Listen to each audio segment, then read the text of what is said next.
Father, that you will use me the way you will,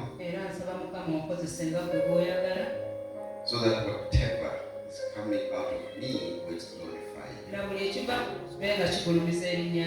and your kingdom on earth. For in the name of Jesus I pray. I'm so delighted to be with you this morning. It's something I really looked forward to. And I want to honor my good friend and brother, Pastor Richard Kim. I met him exactly the way he described. And we clicked from the first day we met. Thanks to Charles Gordon, my good friend from the USA. Like he said, I met Gordon in, I think that was 2009 thereabout. I was a speaker at a very big conference in South Africa called the Rebirth of Africa.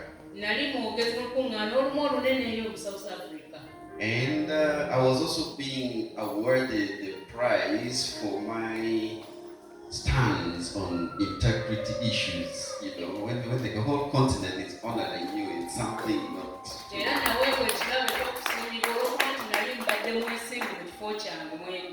So when I spoke, I didn't know Charles was in the audience.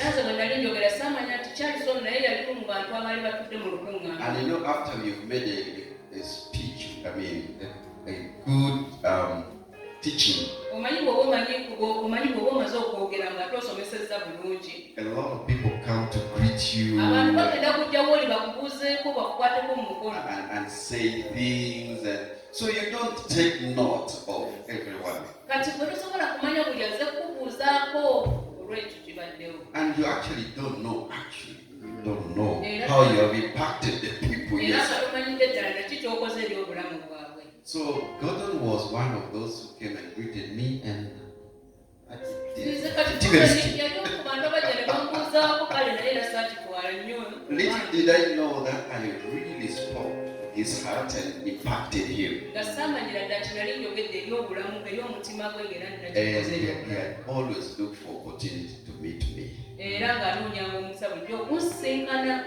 So that is how he made sure that through Pastor Kim we met. And I really honor Pastor Kim.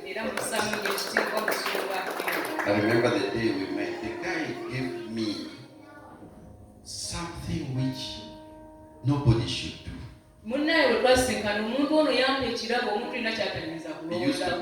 He used to be a coast guard. Because America has so many arms of security forces. They have the Navy, the Air Force, the Special Forces, they have so many things. Including the Secret Service, who is just to protect the president. But they have one called Coast Guards, which is a whole army on its own. So theirs is to make sure that the borders and the waters are secure. So what he was given as a badge of honor to see him off when he was retired is what he gave to me.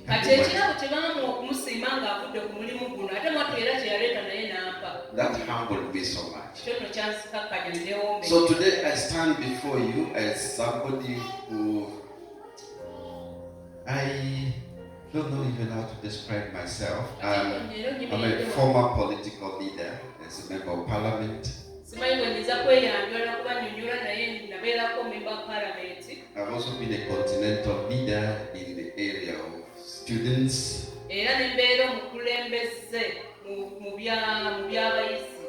I I was the Secretary General of All Africa Students Union. Nali Secretary General ababayizi bonna. And the headquarters is in Ghana, West Africa. I served there for 5 years. And to me, all these were not accidents. These were things that were orchestrated by God. By first giving me so many divine encounters as a young person, in fact as a child.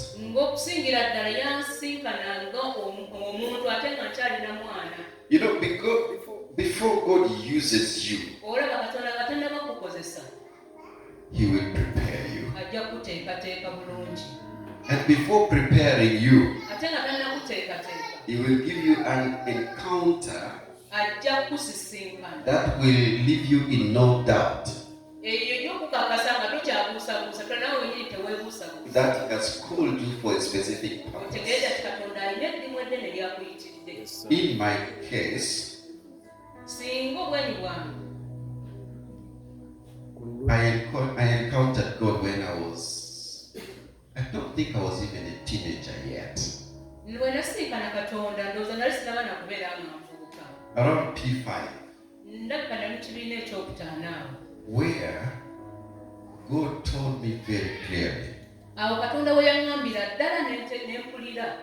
that He was going to make me a leader in this nation.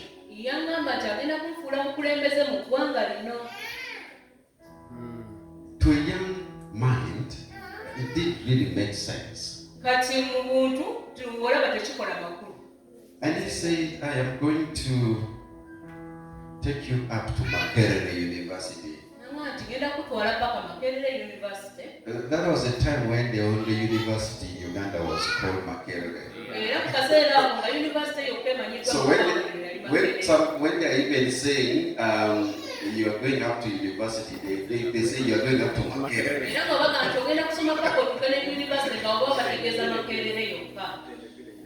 So it didn't make sense. And God specifically told me that I was going to be a member of parliament. I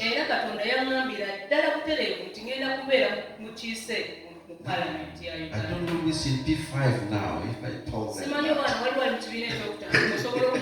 I don't see anybody young enough to be P5 now. But that was what happened for me. The year was 1981. Some of you were not yet born.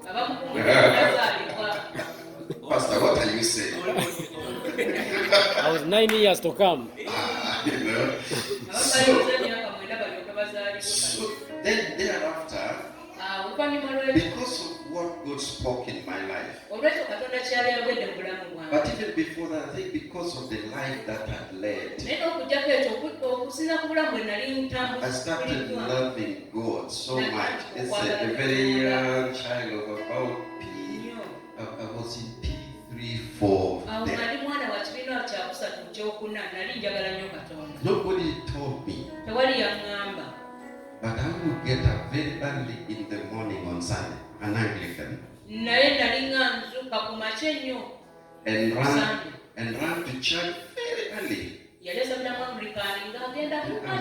would sweep the church, clean the church and the chairs, and then arrange them. Home was near, so I would run back home, dress up and come back to church. I did this faithfully. Maybe those are the things God was looking at. I don't know.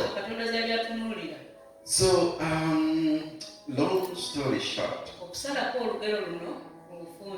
I just found that leadership started following me.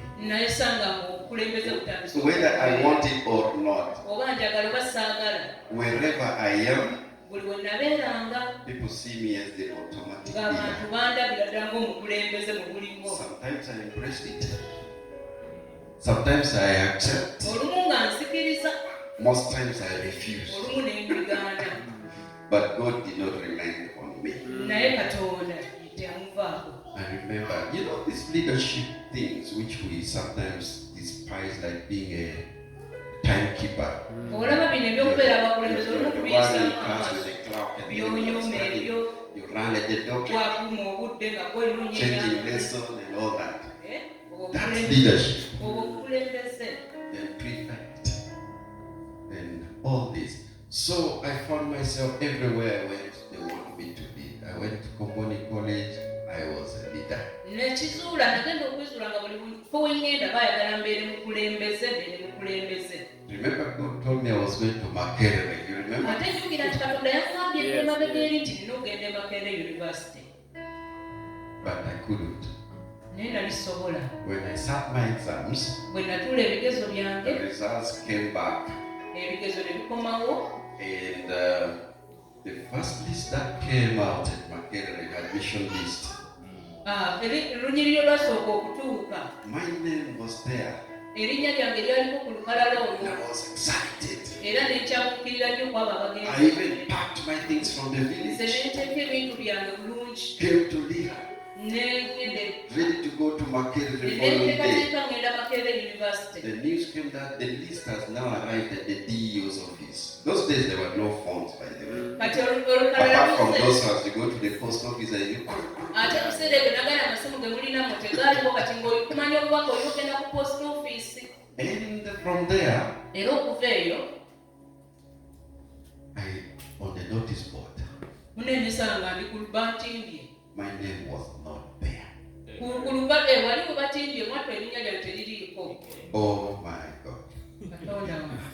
And my friends, okay, should I say frenemies, people who didn't like me. oba ngamba abatanjagaliza A friend of his. Frenemies. emikwano egyo nga balabi My classmates who hated me. ab'omu kibiina kyange And why balinanza. did they hate me? I was one of the most well-behaved students. omanyi lwaki bankyawa nali omu ku bantu basinga okweyisa obulungi ku So ssomero. when head teachers are speaking, they would say, I will call me in front in the center. omukulembeze w'essomero bajja okwogera ampite We mu wish maaso. all students were like this boy. nga bagamba singa mwenda mulinga omulenzi ono. The school would be different. essomero lino lyali badde lyanjawulo. So those others now say, kati bali abalanga muteekamu so now they told me at the notice board, now, you used to pretend to be good. baga kati wali Now where are you? wamaanyi oli wa kitalo erinnya lyo liriwa So I said, okay, no problem. negamba kikale tewali buzibu. Makerere is not going anywhere. Makerere tegenda kusiimuuka oyo ojja You're kubeera only going ahead. era tugenda mu maaso. I will still end up there also. era olunaku So that challenge gave me that courage. kati okusomozebwa okwo kwampaata amaanyi. And I said, let me go to National Teachers College. negamba Later. ngende mu ttendekero ly'abasomesa And I went. era nengenda And I studied 2 years to got my diploma. nensoma egyo emyaka 2 nefuna diploma. And